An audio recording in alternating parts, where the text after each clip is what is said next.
We're bringing you boots on the ground insight from the ranchers, conservationists, and partners who are helping to preserve the best of the Golden State for generations to come. Join the California Rangeland Trust for inspiring stories of resilience, innovation, and hope as we get tuned into the land.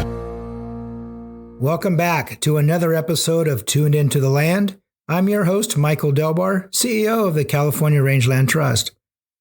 We hope you enjoyed our first episode of the new season, and we're excited to bring you more meaningful conversations this year. Today, we have a special guest joining us, California State Treasurer Fiona Ma. Originally from New York, Fiona found her way to San Francisco, where she worked as an accountant for a major firm before her pursuit of public office. Over the years, Fiona has served Californians in various capacities, first on the San Francisco Board of Supervisors, and later in the California Assembly, and now as our state treasurer. During her time as an Assembly member, she served on the Agriculture Committee for the Assembly, and despite initially having limited previous knowledge of the agriculture industry, Fiona set out to learn as much as she could from the people on the ground growing our food and stewarding our landscapes. Since then, she's become a strong advocate for the agriculture industry around the Capitol and beyond. Without further ado, I extend a warm welcome to Treasurer Ma as our guest on the podcast. Thank you, Michael. So tell us a little bit about your journey from New York to California. What brought you out here and your pursuit of public office? Yeah, so my mother was an only child, and my grandfather was a Presbyterian minister, and my mother tended to follow my grandparents from obviously, since childhood. But my parents met in Canada, and then my grandfather moved churches from Toronto to New York City. That's where I was born and raised, along with my brother and my younger sister. And then my grandparents moved to San Francisco to a church, and then we followed them after my brother and I went to college. So that's how we ended up in New York and ended up in San Francisco. And I started with one of the big 8 accounting firms, Ernst & Whinney, in the real estate tax group, stayed 5 years, decided to start my own practice at the age of 28 years old, and became president of a small business association. And that was the first time I ever got involved in public service, never ran for student body council, anything. But then all of a sudden, I had to represent women and minority small businesses in more contracting opportunities at the federal, state, local levels, as well as the private sector. And so I started to understand how important it was that people in elected office made decisions based on the money and the budget, as well as public policy. And that started my path down my public service career. I wanted to run for office. My parents did not want me to run for office. They, being an accountant, a CPA, that was an honorable profession. But I would always say, Mom and Dad, I want to run for office. They'd be like, well, we think you should go get your MBA. And I got my MBA, and I still said, I want to run for office. And they said, well, you're the oldest and your brother's waiting to get married, so we think you should get married. So I got married. And then finally, at the age of 35, I said, Mom and Dad, please just bless me. Let me try at least. My dad was really very supportive of trying everything growing up. He supported me and would always say I did a great job. But, when it came to running for office, that was like a no, hard no, a lot. And I didn't understand that. But they finally said, okay, if you don't win, you can always go back and be an accountant. And they moved to Las Vegas. So I don't think they didn't approve of me running. They went to Las Vegas, and I was able to run for the San Francisco Board of Supervisors in 2002. And that was the start. There was 8 of us in the race. I ran for the Sunset District, District 4, which back then was considered the Chinese seat. And when I got elected, I was the only Asian Chinese member out of 11 and only the second woman. So your service on the Board of Supervisors obviously enticed your interest in doing more policy work and moving up. So you ran for the Assembly. How many terms were you on the county board? I only served one term, and that was enough. That was it was really rough back then. I mean, San Francisco is like, I always say, the game show Survivor. No permanent friends or enemies. Everyone's trying to throw each other off the island for $1 million. So it's very, very serious and cutthroat. That's the reputation. But if you can make it out of the Board of Supervisors, everything else is easy. So I ran for the state assembly, won that race, served 4 years as a majority whip. My last 2 as speaker pro tem. I served on many different committees, which I will talk about because that's where, the real policy happens. And then after that, ran for the State Board of Equalization, which is a tax board. My parents were a little bit happier, but now as state treasurer, they're proud that I am the treasurer of the 5th or 4th largest economy, and I'm not wasting all of my education and my private experience. So, well, I'm willing to bet that they were proud regardless of which office it was. Not really. Not really. No, I mean, they didn't understand. San Francisco Board of Supervisors, okay, right? State Assembly. I invited them up to the Capitol and I put their name up and they were really happy about that. But it wasn't until, the Board of Equalization where they were like, okay, now we get it. Well, when you were in the Assembly, you were on quite a number of committees, including the Agriculture Committee. Being a CPA from South San Francisco, I imagine your exposure to agriculture probably wasn't as broad as it is now. How did you educate yourself? You took it upon yourself, if I recall, to really learn more about agriculture in California, and pretty aggressively. Tell us a little bit about that journey. Yeah. I grew up in Great Neck, Long Island, then moved to San Francisco, didn't really think about where our food was grown. I was one that thought, your food came from the grocery store. So it was, I got elected to the Assembly from 2006 to 2012. And if you recall, 2008 was the Great Recession. Arnold Schwarzenegger was the governor at the time, and he wanted to sell off some of our state property, including the Cow Palace. So I represented the west side of San Francisco, Daly City, Broadmoor, and Colma. And so the Cow Palace was in my district. Seth Dalton and Cotton Rosser came to my office the evening of the Grand National Rodeo and said, Miss Ma, we need to protect the Cow Palace. And I didn't really have any experience going to the Cow Palace, didn't have a prom there, didn't go to a concert, didn't go to, a livestock show. I mean, all the things that everybody in California pretty much has gone through the Cow Palace. So that was, kind of the start of it. And they said, we need to save the Cow Palace. And they got me down to the Grand National Rodeo. I was riding one of the horses, and the announcer said, "This is our state assemblywoman, and she is going to save the Cow Palace."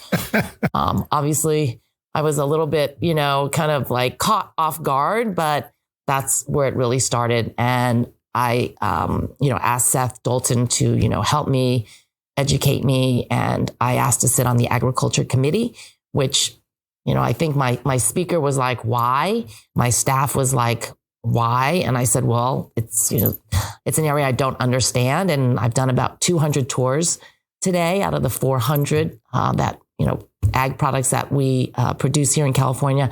And I'm just fascinated. And I love the fact that we produce fresh, fruits, nuts, and vegetables, high quality, trusted, but it is really, really tough on the farmers and ranchers, as I have been doing this for the last 15 years. And we could talk more about that. But, after COVID, I have doubled down and am committed to making sure that we do whatever we can to protect our farmers and ranchers and produce food here. We had a hard time accessing vaccines, accessing our PPP, our personal protective equipment, the mask and the gloves and sanitizers. And I don't want to have California in that position where we have to depend on food from other nations. I saw that firsthand, how dangerous that is. Absolutely. And COVID was for many, a wake-up call when you go into the grocery store and find empty shelves. And that food security issue is huge. Yep. We had Senator Hurtado on the earlier podcast, And we talked about those challenges that the farmers and ranchers are facing in California, everything from just fuel and the cost of fuel to the regulatory costs, carb regulations and equipment that used to be runs perfectly fine, but is no longer legal, and you can't sell it because no one's going to buy it. And those are huge investments that are gone. And so with a very thin profit margin, as you know, as an accountant, you know how that works. And it's hard to keep folks on the land. And one of those earlier tours was on the Copeman Ranch in Sunol. I had just started with the Rangeland Trust, and that's when we first met. You came driving out, and we had a horse for you to ride. And if I may tell the story, you got out of the car, and you had on very nice dress shoes. And you asked me, "You think these will work?" I slightly suggested if you had another pair, something else to wear, and which you did. So we put you on a horse, and you got a chance to tour the ranch. And I did have a moment there where the horse kind of took off on you. And I thought, oh, this is not going to end well. This is going to be in the news. But you had that horse controlled and came around. You had the biggest smile on your face. And it was a great day for us to get you out there and show you what a conserved ranch is like. What was your takeaway, if you can recall, and if not just that ranch, but all the other tours that you've been on? What's your greatest takeaway from doing these tours? Yeah. So first off, I grew up riding horses, and people are really surprised. So they're always like, "Oh my God, the horse is getting away from you." I'm like, I really want to run, and nobody wants to let us run the horses anyway. But I love being on a horse and being able to run really fast. But my takeaway that day was, number one, the Coopman Ranch was in the middle of our urban area. The fact that it was right next to PG&E, we rode up and you can see all the houses.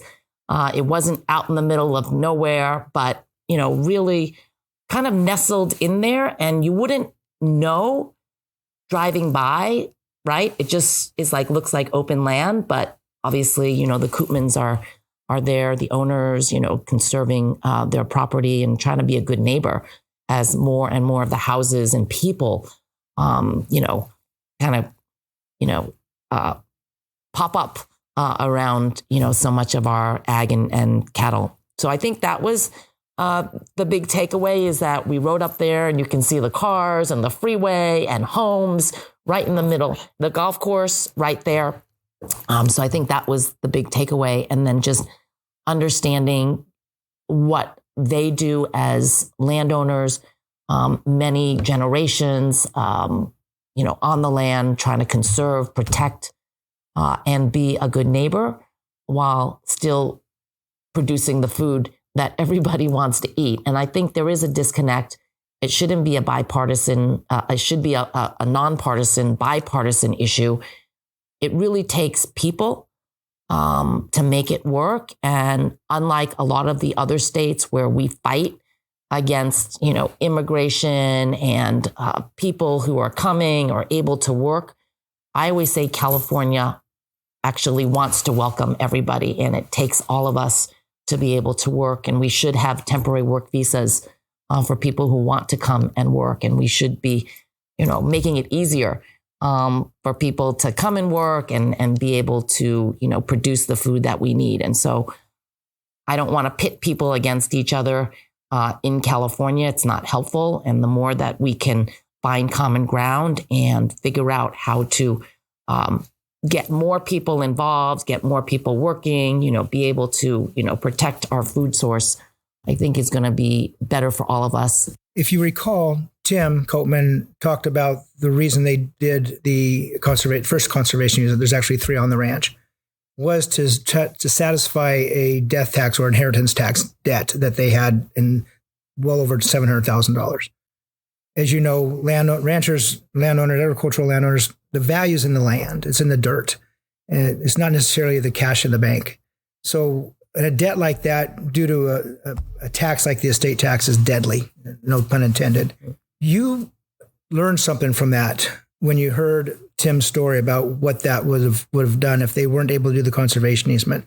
They would have to have sold the ranch. They would have had to subdivide it. It wouldn't be what it is today. All those benefits and values that you just extolled upon that beautiful ranch would have been gone. So what takeaway did you have in regard to the estate taxes? You didn't just go, okay, that sounds good and move on. You actually have done something with that. Yep. I got elected in 2006. So 2007 was my first year. And the Williamson Act would always come into play as a budget issue. Back then, we needed 2/3 of the legislature and we didn't have enough Democrats. So we always needed the Republicans. And so they always kind of dangled the Williamson Act out there. And I didn't really understand it until, I started taking all these tours. With the estate tax, I did understand and listen to the Koopmans or Koopmans about their difficulty in maintaining their land after, one of the landowners, the older generation passes. And I worked with Senator Dianne Feinstein to try to figure out how to exempt these small ag land owners from paying that estate tax so we could keep the land in the next generation. It is getting more and more difficult for the next generation to be able to, make it and pencil. And there's all these pressures to do something else. And so to the extent that we could, help with that estate tax, help with the Williamson Act, help with ag, water, subsidies, things like that, I think is definitely needed if we are going to keep agriculture alive and thriving. Once you pave over agriculture land, you're never going to get it back. Yep. And I have realized that, over my past 15 years, how important it is to do what we can to preserve our ag land. And the Koopmans were fortunate that they were able to survive that experience with the help of a conservation easement with the Rangeland Trust. Other landowners may not be so fortunate. So sticking on the estate tax, death tax for a second, that exemption is livable right now, doable, but that's likely to change when the next, and I forgot how many years we have left in that legislation, federal legislation, but more than likely that's going to come back as an issue. And there's a real risk of that exemption level dropping. In your leadership roles today and in the future, can we count on you to continue to fight to bring some sanity to the estate tax? Because we lose these ranches. If they're forced to subdivide or sell off, we've lost that open space, we've lost that habitat, and we've lost all those benefits, the local food production, everything we've talked about today, we've lost that. If we don't have some sanity in the estate tax rule, big farm, small farm, these are family farms and ranches, and that is a huge risk. Mm-hmm. Yes, you can definitely count on me. Being a tax accountant, I understand the tax ramifications and how sensitive taxes are, and trying to keep companies here in California, attract them, ask them to please grow here so that we have high quality jobs. We're facing an unprecedented deficit that we have never experienced before. The LAO estimated it could be up to $68 billion. Given the Great Recession, it was about $42 billion. So this is a lot. And, with the pandemic, with all the slowdowns, with all the increased regulations, making it more difficult for existing businesses and others to come here, we highly depend on personal income tax, corporate tax, and sales taxes. So if we don't have people earning good quality jobs, if we don't have, the farmers, the corporations, actually making money, nobody's going to be putting money back into the economy for sales taxes. That's how we get in trouble here in California. So it is incumbent for all of our businesses, especially those that can't easily move. Tech companies, right? During COVID, they said, we're going to just move. We're going to shut down. We're not going to call our people to work. Some of us are not as fortunate. And so we have to really, be aware of that and pay attention to that. I know some members of the legislature, depending on where they, where they represent, get it, but we need to educate more of our urban legislators. So I have taken members like Tony Atkins and Tina McKinnon now on different tours. We need to do more of that, because I think once they realize that this is our food and we want fresh food, we care about it, we love our farmers markets, we love our our restaurants, our Michelin star, our, farm to table concept. But until they see where it's grown and how hard it is, they're not going to understand. And so that's the purpose of the San Francisco Farm Bureau, is to really educate more urbanites, people who, like me, that didn't grow up in agriculture with any friends or family, to understand that this is so important. And, this has to be a priority for California. So share with us more about the creation of the San Francisco Farm Bureau, why it's such an incredible milestone, and what are some of the new organization's goals? So the reason we want to start our San Francisco Farm Bureau is because of some of the facts that a lot of people don't know about. Number one, San Francisco is only 7 by 7. So we are a very small city and county. We have 17 farmers markets. Our San Francisco Rec and Park supports and manages 42 community gardens on city-owned property where members can actually grow and produce ornamental plants and other vegetables. And our school district, San Francisco Unified School District, we have 160 schools, and 129 of them have some sort of school garden. That's 80% of our schools. Wow. See, a lot of people don't know that. Yeah. And we are doing our part to educate the next generation, but I think we need to do a little bit more. Our main tenets of our San Francisco Farm Bureau is really to support 4-H and FFA, increase the number of people growing food, create youth opportunities and internships, obviously educate our general public regarding California grown agriculture products, farmers, ranchers, labeling, water usage, dispelling myths, expand ag in the classroom, create more youth ag-related opportunities and internships, advocate on the issues at the local, state, and federal levels, and also ag tech.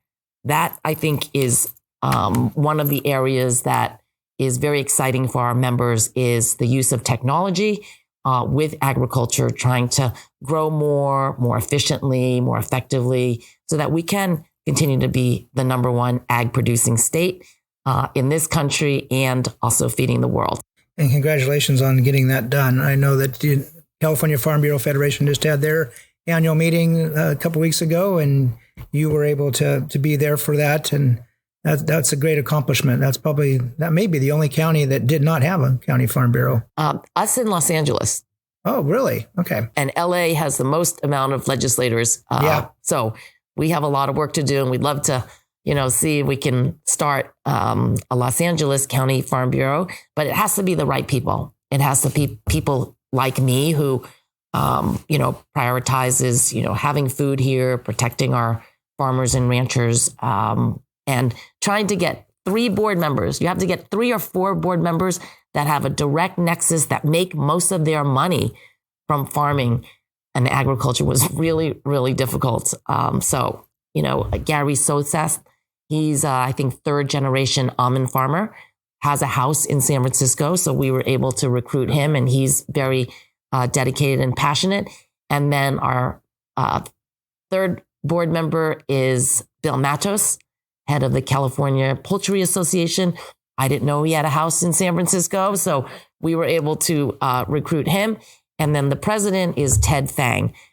Ted Fang, his mother, the Florence Fang Community Garden in the Bayview Hunters Point, is probably the largest urban community farm in the state of California.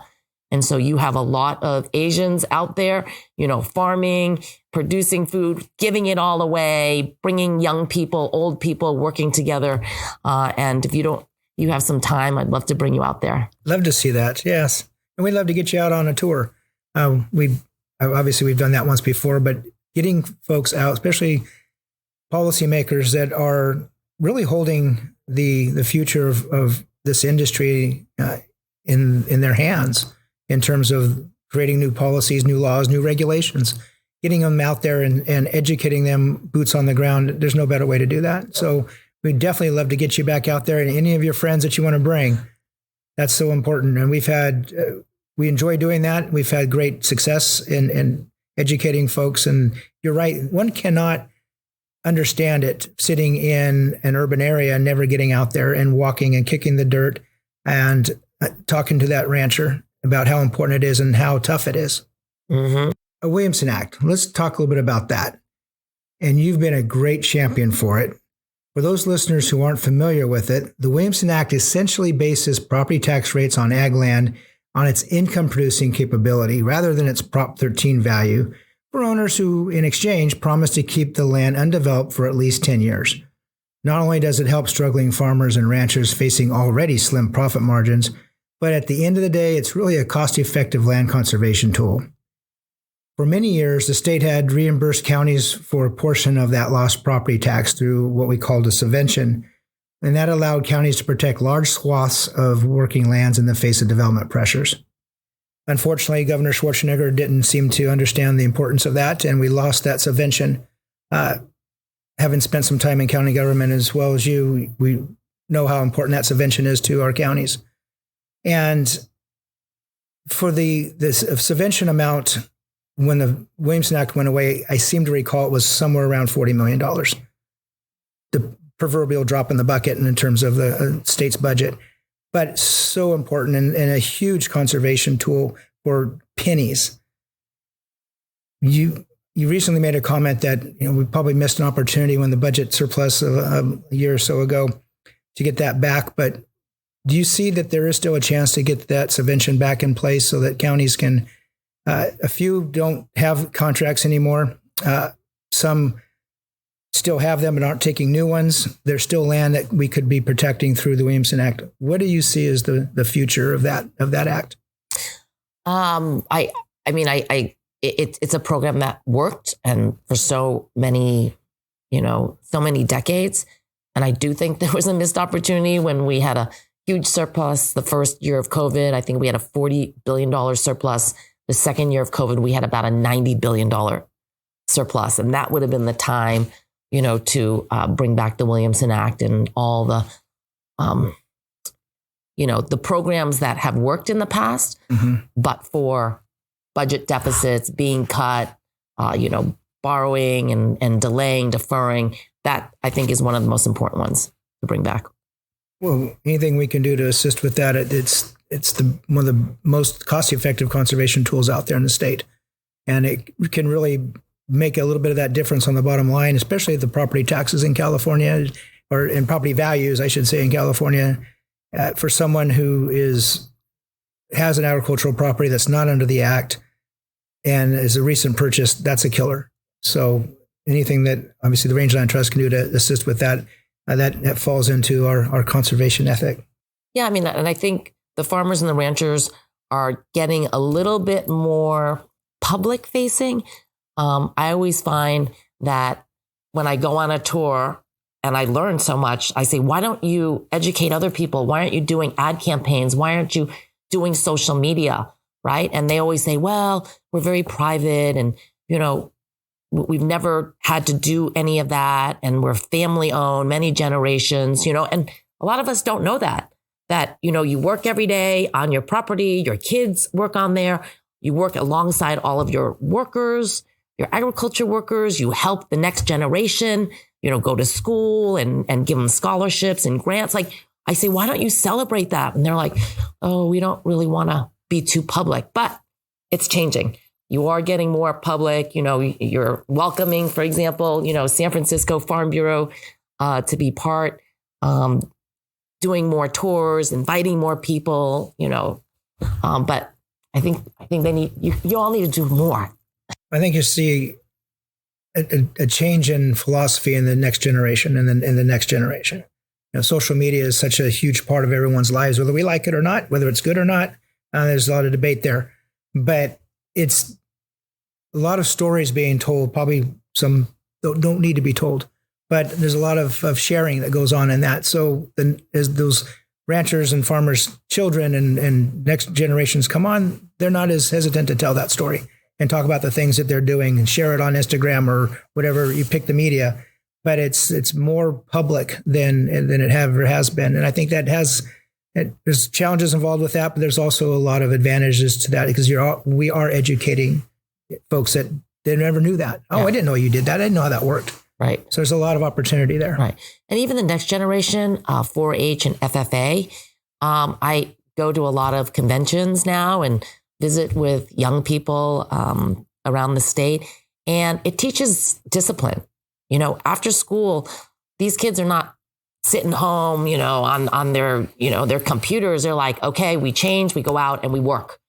And it does teach kids about responsibility and, growing, how to take care of an animal, for example, what is needed to feed them, just like, like we in the urban, we take care of our dogs. I mean, that's as close as we get to, and most of us don't even take care of our dogs. It's the parents that go and walk the dogs. The kids want the dogs, but, the parents have to go take care of it. Whereas it's really opposite. It's a whole family that goes out and has to work day and night, depending on weather conditions. It's not like, oh, you need to go home, do your homework, get, a lot of sleep. It's like emergency. Everyone has to go out, do it, So I think it's good for the next generation. The 4-H programs and FFA programs are extremely vital. And when I was a kid, we had a Frisbee that said 4-H ain't all cows and cooking.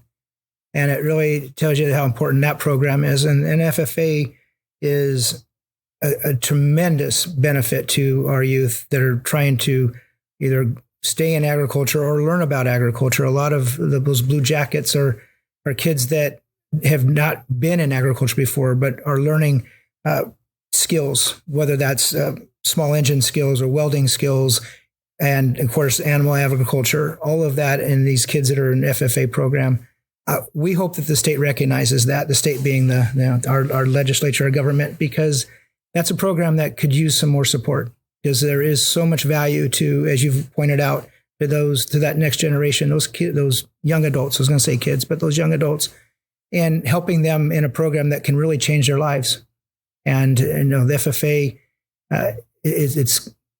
I never did go through the program, but I am very close to many who have, and include some family members that I've seen the value, and I've seen kids' lives change with the FFA program. So to the degree that you have the ability to help foster more support in the state government for FFA, that'd be wonderful. Yeah, and I just went to visit with a Boy Scout group down at UCLA, believe it or not.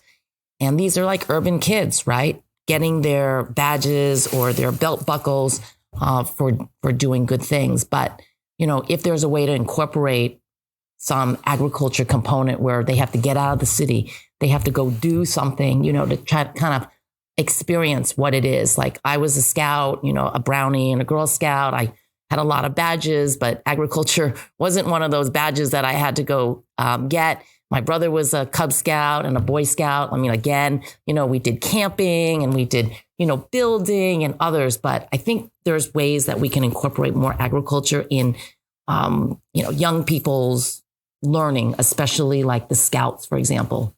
As a treasurer, obviously the economy is front and center every day in your work. Where do you see, if you have that crystal ball, where do you see California's economy going, particularly in what role agriculture plays in that? Yeah, so agriculture is one of our largest economic drivers. A lot of people don't know that, how many jobs it actually creates, but the byproduct, making sure we educate people.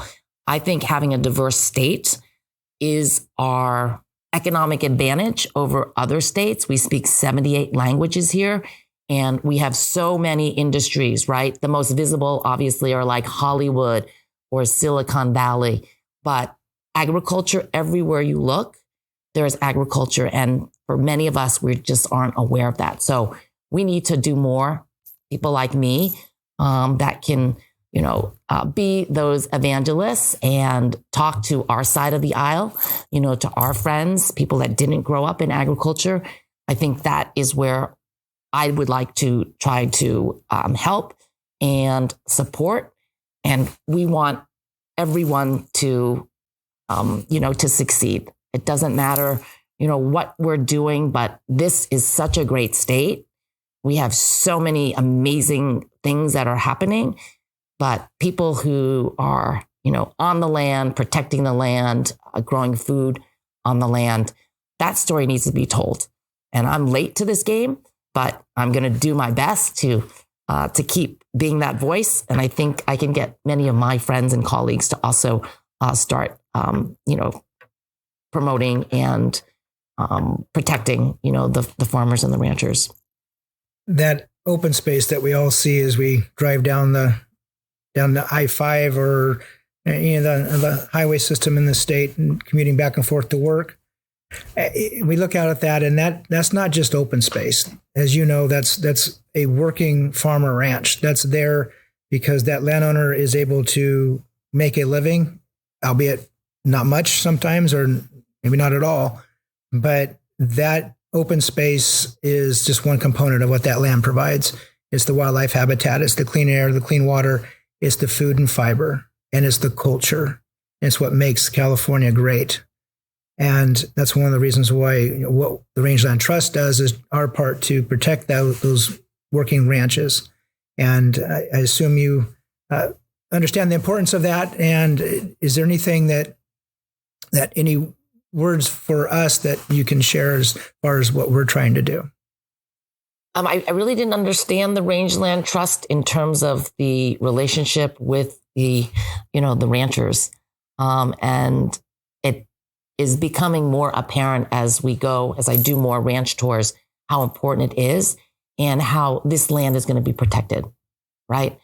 So it's not only a tax tool, but it is also a conservation tool.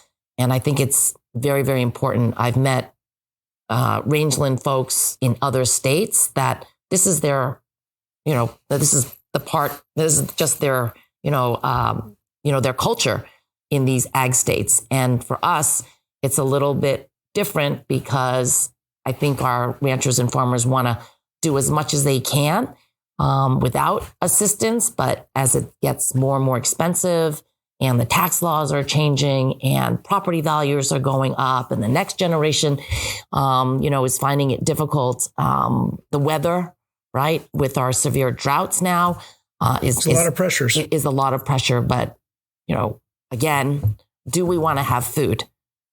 We depend on water, the air, and food. And I don't think we talk about the food enough. We're talking a lot about our air, our climate, right? Climate change and everything. But we don't talk about our food and we don't talk about the oceans enough. I'm all about educating people and bringing them out and seeing things that they wouldn't necessarily know. And so, please keep inviting us out so that we can educate ourselves and the next generation. We look forward to doing that. So Treasurer Ma, thank you for taking some time today to visit with us. When you're the head of a huge economy as we have here in this state, it's an honor to have some of your time today. We appreciate you sharing some stories with us, and we look forward to getting you out on a ranch and showing you some of our great work. Great. Thank you, Michael. Well, that closes the gate on this episode of Tuned Into the Land. If you have not already, be sure to hit that follow button so you can be notified when the next episode is released. Also, be sure to review our podcast to encourage new listeners and share your feedback. Thank you for listening, and come back again next month and get tuned into the land.